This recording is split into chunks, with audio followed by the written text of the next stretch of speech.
राष्ट्रपति का अपमान, देश में घमासान। कांग्रेस के अधीर ने घाव किए गंभीर। सोनिया गांधी मांगेंगी संसद में माफी। नमस्कार, सुलगता सवाल में आपका स्वागत है। मैं हूं आपके साथ वक्ता। आज बात कांग्रेस की महिलाओं के प्रति घिनौनी राजनीति पर करेंगे, जिससे सोनिया गांधी भी तोते उड़ जाएंगे, क्योंकि संसद में कांग्रेस नेता अधीर रंजन चौधरी ने देश की पहली आदिवासी महिला राष्ट्रपति द्रौपदी मुर्मू का अपमान किया और ऐसा बयान दिया कि संसद से लेकर सड़क तक संग्राम छिड़ गया। दरअसल अधीर रंजन चौधरी ने द्रौपदी मुर्मू को राष्ट्रपति न कहकर राष्ट्रपत्नी बुलाया। ये बयान उन्होंने कांग्रेस की सर्वेसर्वा सोनिया गांधी के सामने ही दिया, जो खुद एक महिला होते हुए ये बयान सुनती रही। लेकिन कांग्रेस के अधीर रंजन चौधरी को ऐसे बेतुके बयान पर रोका टोका नहीं गया, बल्कि बढ़ावा दिया गया। लेकिन बीजेपी राष्ट्रपति द्रौपदी मुर्मू के इस अपमान पर आग बबूला हो उठी। फिर क्या था? केंद्रीय मंत्री स्मृति ईरानी ने कांग्रेस की बोलती बंद कर दी, जिससे सवाल सुलग रहे हैं। क्यों राष्ट्रपति द्रौपदी मुर्मू से बौखला रही है कांग्रेस? क्या आदिवासी महिला का राष्ट्रपति बनना पच नहीं रहा? क्या कांग्रेस बीजेपी के 2024 प्लान से धराशायी हो गई है? क्या बीजेपी का महिला एजेंडा कांग्रेस को हजम नहीं हो रहा? क्या लगातार मिल रही नाकामियों से कांग्रेस घबराई हुई है? ये सवाल कांग्रेस की तरफ से बार बार द्रौपदी मुर्मू की आलोचना करने की वजह से सुलग रहे हैं। जिस दिन से द्रौपदी मुर्मू को एनडीए ने राष्ट्रपति उम्मीदवार बनाया और वो राष्ट्रपति कुर्सी पर बैठी, उसी दिन से कांग्रेस बेचैन है, ऊटपटांग बयानबाजी कर रही है। लेकिन अब कांग्रेस की इस बदसलूकी पर बीजेपी ने मोर्चा खोल दिया है। इस बार एक महिला के अपमान पर बीजेपी की महिला नेता ने ही कांग्रेस को सबक सिखाया। स्मृति ईरानी ने अधीर रंजन के साथ साथ सोनिया गांधी की लोकसभा में ही लंका लगा दी, माफी की मांग की। क्या कुछ कहा, पहले ये सुनिए। कांग्रेस के घृणित कार्य करने वाले पुरुष नेताओं ने द्रौपदी को अमंगल का प्रतीक कहा और कल कांग्रेस के नेता सदन ने देश की राष्ट्रपति को राष्ट्रपत्नी कहकर संबोधित कर उनका अपमान किया। जैसे ही स्मृति ईरानी ने माफी की मांग की, वैसे ही सोनिया गांधी आग बबूला हो उठी। कांग्रेस की अंतरिम अध्यक्ष सोनिया गांधी और स्मृति ईरानी के बीच नोक झोंक भी देखने को मिली। इतना ही नहीं, सोनिया गांधी ने स्मृति ईरानी से डोंट टॉक टू मी तक कह दिया। फिर क्या था? संसद तो मानो अखाड़ा बन गया। बीजेपी के सांसदों ने शेम शेम के नारे लगाना शुरू कर दिया। संसद के बाहर भी बीजेपी सांसदों ने विरोध शुरू कर दिया। तख्तियां लेकर सोनिया गांधी से माफी की मांग की। माफी मांगो, माफी मांगो। कांग्रेस नेता अधीर रंजन चौधरी माफी मांगो।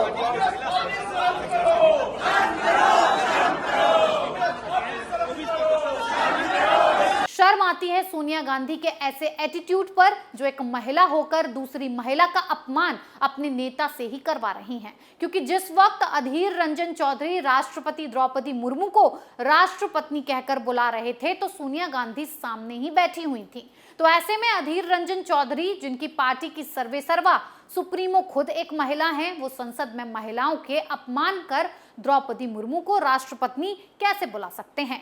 क्या वो सोनिया गांधी के लिए भी ऐसे शब्दों का इस्तेमाल करते हैं? ऐसे में सवाल तो ये भी उठ रहा है कि सोनिया गांधी की अनुमति के बिना संसद में अधीर रंजन चौधरी कुछ नहीं बोल पाएंगे, क्योंकि सोनिया गांधी पार्टी प्रमुख हैं। पार्टी प्रमुख की बिना अनुमति के तो कांग्रेस अपना पक्ष नहीं रख पाएगी, क्योंकि उनके नेताओं की बयानबाजी का प्रभाव उन पर पड़ेगा। हर पार्टी उन्हें घेरेगी। तो क्या सोनिया गांधी की अनुमति पर अधीर रंजन चौधरी ने ऐसा किया?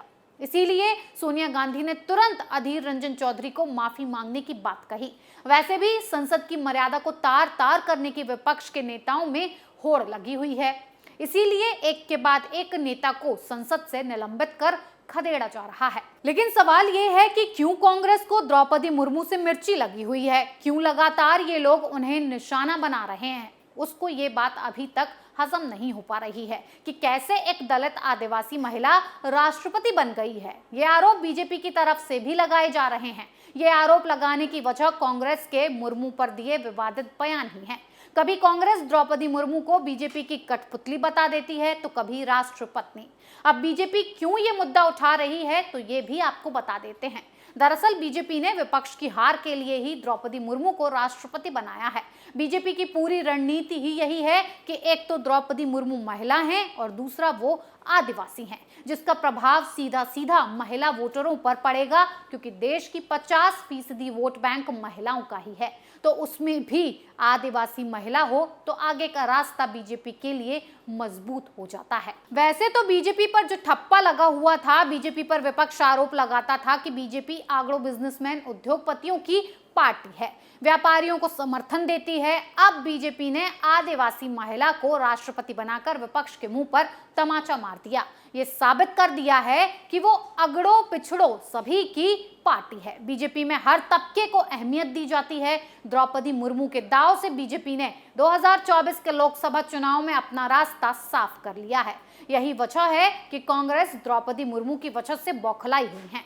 उसे एक आदिवासी महिला का राष्ट्रपति बनना हजम नहीं हो रहा है, क्योंकि विपक्ष के मुद्दों पर बीजेपी ने पानी फेर दिया है। यही वजह से कि शुरू से लेकर अब तक कांग्रेस बार बार छाती पीट रही है। बीजेपी भी द्रौपदी मुर्मू को आगे बढ़ाकर ये साबित करना चाहती है कि विपक्ष, खासकर कांग्रेस, दलित आदिवासी महिला विरोधी हो गई है। विपक्ष के लोग सिर्फ चुनावों के समय पर नौटंकी कर दलितों के नाम पर वोट बटोरते हैं, लेकिन उनको कभी आगे बढ़ाने की कोशिश नहीं करते। और अब जब एक आदिवासी महिला को बीजेपी ने आगे बढ़ाया, राष्ट्रपति पद तक पहुंचाया, तो ये बिलबिलाने लग गए, जबकि देश में पहली बार किसी आदिवासी महिला को राष्ट्रपति बनाया गया है।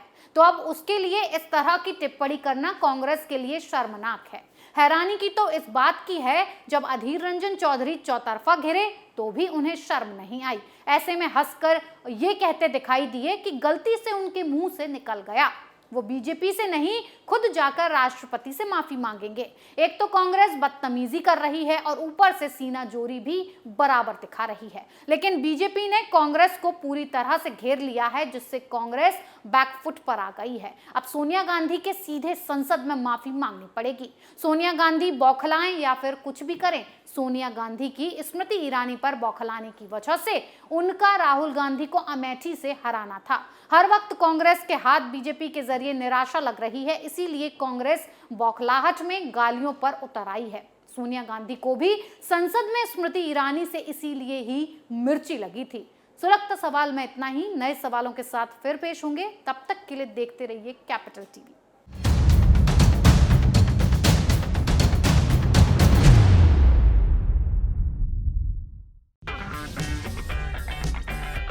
अगर आपको हमारा वीडियो पसंद आया हो तो इसे लाइक करें, हमारे चैनल को सब्सक्राइब करें और हाँ, बेल आइकन दबाना ना भूलें, ताकि आप तक हमारे वीडियो की नोटिफिकेशन पहुंचती रहे। आप अपना सुझाव हमें कमेंट बॉक्स में दे सकते हैं। हमारे साथ जुड़ने के लिए शुक्रिया।